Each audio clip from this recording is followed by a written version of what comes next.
Дархуул аймгийн Хүн амын хавар улирлын махны хэрэгцээнд зориулан нөөцийн махыг энэ сарын 15-наас эхлэн худалдаанд гаргана. Энэ жил 102 тонн махыг нөөцөж бэлтгэсэн. Эхний ээлжинд үүний 30% гаргахаар төлөвлөжээ. Өнөөдөр Дархуул аймгийн цэцэд даргын орлогчоор ахлуулсан ажлын хэсэг нөөцийн мах бэлтгэж байгаа. Дархан Эрдэнэ мах комбинат хязгаарлалтмал хувьцаат компанид төлөвлөгөөт шалгалт хийж ажиллалаа.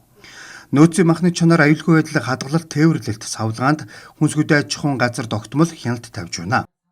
Нөөцийн махны борлуулалтанд болон тээвэрлэлтээ савлгаанд мөн хадгалалтанд хүнсний аюулгүйдлийг хангуулах хяналт шалгалт хийгээд байна.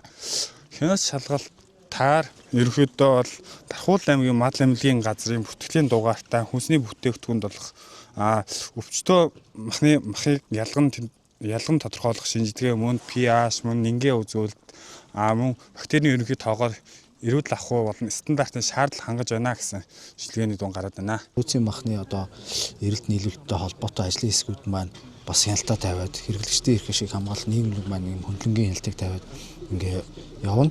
За цаашлаад энэ 17 дэлгүүрийг нэмэгдүүлэх шаардлагатай болвол бас гэрээгээ нэмж байгуулад за нэг баг дээр хамгийн багадаа нэг чадвал 2 дэлгүүрүүдийг нэг Дархан сумын нэг багийн өрөөнд ийм 2 дэлгүүртэй байхаар ингэж тооцоолоод ингээд ажиллаж байна. Стандартын дагуу савлаж бэлтгэсэн өхөр хонь ямааны махыг 39 гэрээт хүнсний дэлгүүрүүдээр борлуулахаар төлөвлөсөн. Эхний ээлжинд 17 хүнсний дэлгүүрээр худалдаалахаар гэрээ байгуулахад бэлэн болжээ. Нэг багт 1-2 дэлгүүр байх юм.